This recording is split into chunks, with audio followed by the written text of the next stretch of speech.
तो पहले तो मैं जीएनएम वाला हूँ, ठीक है। तो ऐसा कुछ नहीं होता है, बहुत सारे मेरे फ्रेंड्स हैं जो एमएससी करे हुए हैं और वो लोग नहीं होते हैं सिलेक्ट, और बहुत सारे ऐसे भी है जो जीएनएम करे हुए हैं और सिलेक्टेड है। तो पहले तो ये अपने माइंड में से हटा दो कि कोई जीएनएम वाला कुछ नहीं कर सकता है ना। दूसरी बात की हिंदी मीडियम वाले कितने हैं, तो जीएनएम वाले हिंदी मीडियम वाले ही होंगे, है ना। तो मैं भी हिंदी मीडियम वाला ही हूँ, है ना। जब मैंने एडमिशन लिया था 2018 में मैंने एडमिशन लिया था, ठीक है। कॉलेज मैंने देवास से करा है। दूसरी बात ये भी आप समझ लो कि कॉलेज अच्छा होना भी बहुत ज्यादा जरूरी है भी सही और नहीं भी है, ठीक है। अच्छा कॉलेज है तो आपको थोड़ा नॉलेज अच्छा मिल जाएगा, बट अगर ठीक है, मैंने तो गांव वाला कॉलेज है, ऐसा कि कॉलेज के आसपास बाउंड्री भी नहीं थी, वेयर हाउस दिखता था। पर आपको अगर करना है तो आप कर सकते हो, आपके माइंड में मोटिवेशन है कि भैया पहली चीज, मेरा मोटिवेशन कहाँ से शुरू हुआ, जब मैंने फर्स्ट ईयर में था, मेरे सीनियर लोग जॉब करते थे, जिनको देवास में जॉब करते थे, 5 से 7 साल हो गए उनको जॉब करते करते। मैं बहुत खुशी खुशी उनके पास गया, ट्रेनिंग पे जाते थे, जब आप लोग भी जाते होंगे है ना कॉलेज में। तो मैंने पूछा भैया आपकी सैलरी कितनी है, तो उन्होंने बोला 7,000 रुपए। तो मैंने 1-2 दिन तो भरोसे ही नहीं करा उनपे, फिर उनने सैलरी जो क्रेडिट होती है वो बताई, तो मैं टूट गया अंदर से कि भैया 7,000 रुपए के पीछे अपन इतने पैसे लगा रहे हैं और मतलब अपना भविष्य दाव पे लगा रहे हैं, है ना। तो उसके बाद फिर ऐसी चीजें खंगाली, मैंने टीचर्स से मिला, टीचर्स ने बताया कि कुछ ऐसी चीजें भी होती है ना। तो वहां से डिसाइड करा कि ठीक है अपन ये करेंगे। पर वो वहां सोचने से लेकर आज तक जो मेहनत करी है वो एक लाजवाब थी। मतलब उसमें आपको मजा भी आएगा अगर आप मेहनत करते हो तो। कई बार आप टूटोगे बिखरोगे, कई बार ऐसा नहीं है कि मैंने फर्स्ट बार ये नॉट सेट दिया और मेरा हो गया। इसके पहले मैं 3 बार फ्री क्वालिफाई कर चुका हूँ। मेंस में हमेशा मैं कुछ नंबरों से रह जाता था। क्यों? कारण ये है कि 80-20 है, बट 80-20 भी इतना मायने नहीं रखता है। ये आप, मेरा सिलेक्शन हुआ है, मैं कोई बहुत ज्यादा अच्छा स्टूडेंट नहीं हूँ, एवरेज स्टूडेंट रहा हूँ। हाँ, मेरे कॉलेज में अच्छा पढ़ता था तो ठीक है, बट लड़कों के साथ ज्यादा जिम्मेदारियां रहती है। अब 80-20 की बात रही तो 80-20 का रेशियो अपन बोल सकते हैं, पर उसमें 20% बच्चे भी नहीं जा रहे। आप यहाँ पे देख लो, 80-100% अगर इसको लोगे तो 20% भी बंदे नहीं है इस कोचिंग के हिसाब से। अगर यहाँ 100 बच्चे हैं तो 20 बच्चे बॉयज है ही नहीं यहाँ। तो 80-20 का रेशियो भी मायने नहीं रखता। अगर आप लोगों के, आपका माइंड सेट है कि हमको करना है तो आप कर सकते हो। 80-20 में ये नहीं बोलेंगे कि भैया आपकी रैंक अगर आप 500 ला रहे हो, 1000 ला रहे हो तो आपका सिलेक्शन हो जाएगा, ठीक है। तो मैंने जब वो मेरे सीनियर से पूछा कि भैया सैलरी कितनी, उन्होंने बताई 7,000। तो वहां से मैंने सोचा कि भैया प्राइवेट तो अब नहीं करना है। फिर भी परिस्थितियां आती है, हर कोई, मैं मिडिल क्लास से हूँ, कंडीशन ऐसी रहती है। तो मैं सेकेंड ईयर पास आउट हुआ, उसके बाद मैं बहुत भटका जॉब के लिए। देवास में जाता था तो पैसे बताते थे 2,000-5,000 रुपए, और वो भी नहीं देते थे, उसमें भी इंटरव्यू लेते थे कि भैया अभी तुम सीखो, थोड़े दिन 1 महीने फ्री में काम करो, फिर तुमको 1,000 रुपए चालू करेंगे।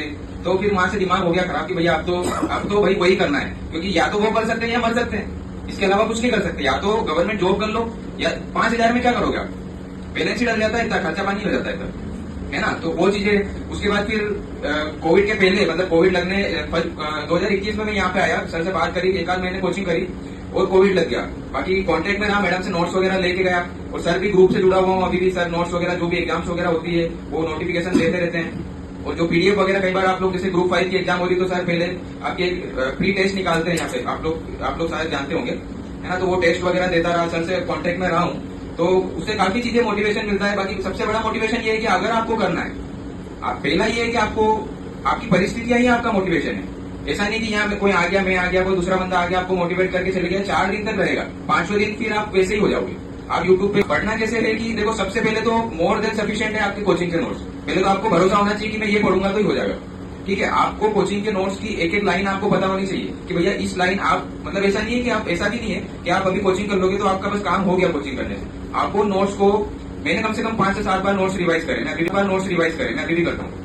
अभी भी मेरे को नोट्स 9 देना है, इसलिए मैं अभी भी पढ़ रहा हूँ। अभी भी मैं पिछले, पर ये है कि अभी आपको कोचिंग में मान लो 6 महीने 8 महीने लगते हैं, तो आप उनको रिवाइज करते करते एक ऐसा टाइम आएगा कि आप आपके नोट्स को 1 महीने में पूरे नोट्स आप रिवाइज कर लोगे, है ना। हर बार टाइम कम होता जाएगा, पहले 6 महीने, फिर 4 महीने, 3 महीने, 2 महीने, 1 महीने में आप अच्छे से रिवाइज कर सकते हो।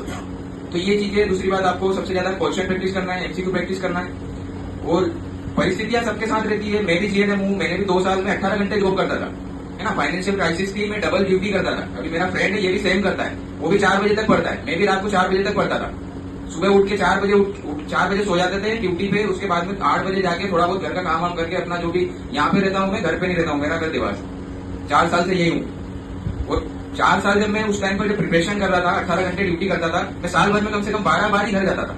1 महीने में कई बार 2 महीने भी हो जाते थे। क्यों? क्योंकि अगर मैं 1 बार भी घर चले गया तो मान के चलो कि मेरे 2 से 3 दिन की पढ़ाई वेस्ट हो जाएगी, और 3 दिन में आप एक सब्जेक्ट कंप्लीट कर सकते हो आपका, ठीक है। तो वो बहुत सारी चीजें रहती है पढ़ने का। आपको यही है, यहाँ पे आपको सारी चीजें, आपको अच्छा गाइडेंस मिल जाएगा, वैकेंसियां जो कौन सी भी आ रही है वो आपको सब बता दी जाती है ना। दूसरी बात, आपको नोट्स में वो सारी चीजें मिल जाएगी, आपको इधर उधर कहीं भटकने की जरूरत नहीं है। फिर भी अगर आपको लगता है तो कोई सी भी एक बुक उठाओ और उसके एमसीक्यू प्रैक्टिस करो, जैसे जैसे आप प्रैक्टिस करते जाओगे, पढ़ने के साथ में सबसे बड़ी चीज होती है आपको पूरी चीजें पता है, पर अगर आपको एग्जाम अटेम्प्ट करते नहीं आता है, बहुत सारे ऐसे लोग हैं जो बहुत कम पढ़ते हैं पर वो अच्छी अच्छी रैंकिंग लाते हैं। कारण ये है कि उनको पता है कि कैसे क्वेश्चन को, ऑप्शन को एलिमिनेट करना है, कैसे क्वेश्चन को डील करना है।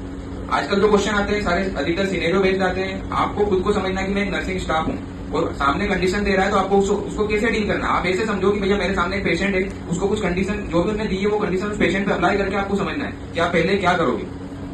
तो पढ़ना एक अलग चीज है और एग्जाम देना एक अलग चीज है। यहाँ पे आप लोग सभी एग्जाम दोगे तो यहाँ का जो टॉपर आएगा हो सकता है कि वो एम्स कई बार जो है मतलब मान के चलो कि उसका क्लियर भी ना हो, और यहाँ का जो सबसे लास्ट में आता है वो क्लियर कर देगा। कारण क्या है, उसका माइंडसेट है। पहले तो मोटिवेशन है, दूसरा कि भैया उसको पता है कि एग्जाम को कैसे डील करना है, उसको पता है, उसने क्वेश्चन प्रैक्टिस कर रखी है। तो पहली चीज है कि आपको थ्योरी अच्छे से करना है। सबसे पहली स्टेप तो यही है, आपके बेसिक सारे क्लियर होना चाहिए। कभी भी क्वेश्चन डायरेक्ट नहीं आएगा कि नॉर्मल टेम्परेचर कितना है। ये क्वेश्चन गए, हार्ट में 4 चैम्बर होते हैं, सबको पता है।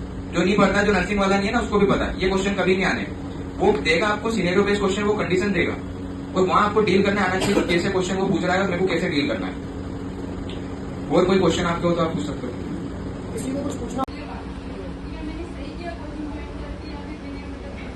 मैंने भी सेकेंड ईयर में ज्वाइन करा। आप बीएससी हो?